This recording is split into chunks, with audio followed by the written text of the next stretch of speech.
અમરેલી જિલ્લાના રાજુલા તાલુકાના ડુંગર ગામમાંથી એક આઘાતજનક ઘટના સામે આવી છે.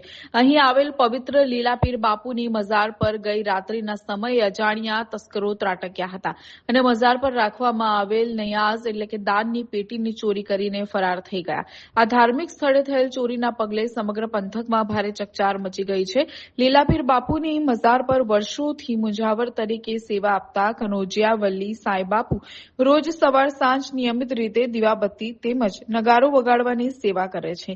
આજે સવારે જ્યારે તેઓ રોજિંદા ક્રમ મુજબ મજાર પર પહોંચ્યા ત્યારે દિવાલ પાસે રાખવામાં આવતી નિયાઝની પેટી ગાયબ હોવાનું તેમના ધ્યાને આવ્યું હતું.